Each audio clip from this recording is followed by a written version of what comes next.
Hey guys, welcome back to my channel. If you're new here, my name is Mercy and this is Freelance Culture.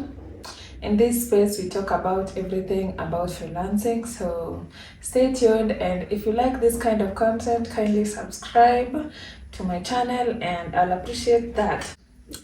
In today's video, I am going to talk about these tips and tricks for new freelancers. If you're a beginner, this video is for you. Even if you're not a beginner, maybe you missed a step or two, so kindly watch until the end because the last tip is the most important one. So without wasting time, let's just get into the video.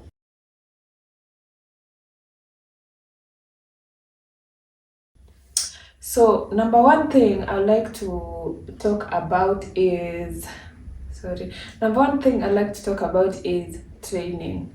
If you're really new into freelancing, maybe you heard from your friend or your relative or just from the internet, and you know there is something like freelance writing or of transcription or anything. The first thing you should do is just get training. If you want to really save your time and energy, you should just get training. And when I say training, I don't mean that you go to that specific friend who is not even a trainer. He or she doesn't have a course to teach you, and you just start saying like, I want you to train me whatever you are doing. I also want to earn some coins. It doesn't work that way. Let me explain this to you. I've had people coming to me and they want me to train them, but guys, it's so hard for me to train someone because one, I am not a trainer. Two, I don't even have a course. Three, there is a lot of assumptions that I will make along the way. So get training from someone who is a trainer, from someone who offers training courses. That is easier because that person will not assume that you know something, you know this, you don't know this, you know that. So it will just give you the course from the introduction until the end. Maybe as a friend or a relative or anyone, I can help you maybe pitch clients with you, give you tips and tricks on how to pitch the clients, but the entire course, really, I'll just skip a lot of things, assuming that you know it's not that we don't want to train people, but it's just that we can't do that because that is not what we are willing to do, or that is not something that we can offer. So when someone tells you that they cannot train you, please don't even get mad at them, because it's very hard for someone to train you who is not a trainer. So, and these trainings cost like 2,000. There are some people who offer training at 2,000, 3,000, 4,000, 5,000. You just have to choose the one that you think it's good for you. Yeah, if you really are a freelancer, or you are a beginner in this freelance writing journey, I'll advise you to train. Number two is implement what your trainer is telling you. Or if you're not using a trainer, just read wherever you're getting your training from, just implement them. The one mistake I made some time back is someone sent me this template and told me to go through it. So it had these links that send me into another tab, and I used to like, I can't do that, so I'll just read whatever it is in here and just implement that. But I came to realize that those tabs redirected me to very important articles that I needed, and then I assumed. So don't skip anything that your trainer or the person training you is sending you. And before I forget, the most important part of training is that you don't have to gamble your life with the internet. You are going directly to get what you need. It's not that you're going to go through like 50 videos or 50 websites to get just one simple thing. And people on the internet, they have different ideas, different things. So you might even get confused, then you lose up in the middle of it. So I'll just advise you to seek training and implement what your trainer is saying. Tip number three is, do not niche down yet. If you're a beginner, I'll say do not niche down yet, because niching down is like you're specializing in something already and you don't even know if that is what you want. As a new freelancer or as a new writer, I would advise you to just juggle in between different niches. Write about pets, write about travel, write about aquariums, anything that you can write about. By doing that, of course, there is something that your heart wants. If your heart wants like to write about skincare, hair care, health, nutrition, you'll always go to those articles when you're writing when you're writing your own articles for your own website or anything. But niche it down as a beginner will limit you a lot of opportunities. When you go to Upwork, if you're looking for only travel jobs, they're very few. They can be posted maybe 2 or 3 times a week, so that will mean that you have to stay some of the time a whole day without pitching for any job. So if you're flexible with many niches, that means that you're going to have different articles from different niches, and you're going to read any other job that is being posted, because these people want relevant samples. So you cannot give out a pet article for let's say for travel. Yeah, I'll advise you don't niche down, just write a wide variety of articles.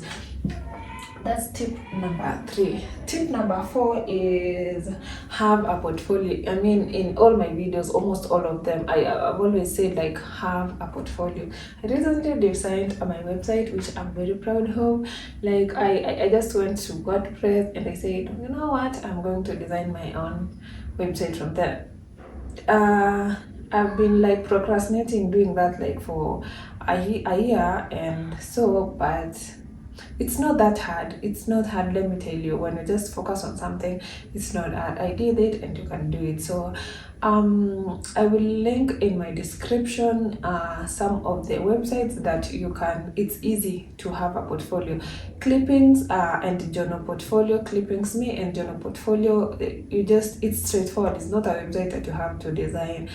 It's just going there and you give your details and you have a portfolio, you post your samples there. Yeah, that is another tip. If you're a new freelancer that you should have, portfolio is very important, because a client will want you to send them the samples of your work, and you're not going to send Word documents. I have been against that for a very long time. If you know me, I've been talking about never sending Word documents to your clients. So portfolio is very important. It's not a must that you hire someone to design a website for you yet.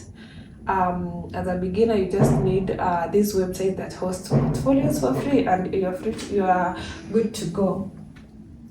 Another thing is, if you are a new freelancer, you can join these WhatsApp groups for freelancers. You can join these groups on WhatsApp, Twitter, LinkedIn, everywhere. These groups are very important because there are interaction there. You can interact, you can learn a lot of things. A lot of people post these posts about maybe in their experience, and they share their experiences there. They post jobs there. You can even land yourself clients in there. I've done a video that I'll attach somewhere about how you can get jobs using these groups, social media platforms. It's very important as a freelancer. Even sometimes they create these web Zoom meetings, and especially if you're in Kenya, Walter Akolo once in a while has these Zoom meetings with freelancers, and it's free to join. I mean, you can really interact with a lot of people. You can ask questions. That is the best thing you can do for yourself. If you're a new freelancer, you can interact. You can even end up having a mentor from those groups. Get yourself into those groups. It will be very important for you. Interact with a fellow freelancer that you speak the same language, and you can really ask any questions. Someone is always there to help. So don't feel like if I post, no one will comment, no one will like. No, just post it. Even if 2 or 3 people will comment, it will be very important, because I see these people, they don't just comment on things. Someone who has experience in what he posted, that is when they comment. And another tip is you learn as you write or work. I've seen some people who get training in a week or 2 and they start bidding for jobs and they get them. When you do that, you always have your trainer or someone who is mentoring you. That person will really help you getting through that first job, because it's usually very hard to get through it, because I may teach you 1 plus 1 is equals to 2, but that person is coming with 1 divided by 1. So it's not always the same thing sometimes. And because your trainer has experiences these things, it will just guide you on what you are supposed to do. That's why it's very important to have a trainer. I'll say you learn as you work, because if you just learn and you just sit there waiting for it to finish, then you start. By the time you're finishing, you could even forget what you started with. It's just advisable that as you continue learning, you continue pitching. It's free to pitch unless you're using Upwork or you use Connect or anything. But in other, you can pitch people directly. You can just slide into those emails posted in groups by employers they are hiring, and you just shoot your shot. I mean, there is nothing that can kill you by doing that. So guys, these are the tips that I have for you new freelancers, and I really wish you all the best. Don't take us so badly when we say that we cannot train you, because it is very hard for us who don't have even a course. I mean, someone who has a course, it's easier for them to train you, but for someone who doesn't have any course, I can start with conclusion instead of starting with introduction, because I feel like it's important for you to know. And when I find something important, I'll just tell you instead, and I will mix your mind. So just seek training from those people who want to offer training for you. And one last thing is, you must manage your time. As a freelancer or a new freelancer, you might be procrastinating a lot because it's something new. So maybe I'll do another video on how to manage your time as a freelancer, because I don't want this video to be very, very long. One thing, a tip about managing your time is you should have a schedule. You wake up in the morning, you tell yourself, today I'm going to write maybe a 2000 word article, and I'm going to time myself by doing that. Proofread, have these tools to check your work and post it. You just have to schedule your time and schedule everything to keep going, because if you don't do that, I mean, you're going to procrastinate a lot. And as a freelancer, you can even sleep the whole day without doing something because you just don't feel like, and that will make you broke. So you just have to manage your time if you want to earn these small coins. So guys, if you reached this far, kindly give this video a like. That will make my algorithm happy, and this video is going to be shared by YouTube to a lot of people. So give me a thumbs up, don't forget to subscribe, share with your friends, and thank you so much for watching until this end. Until next time, goodbye.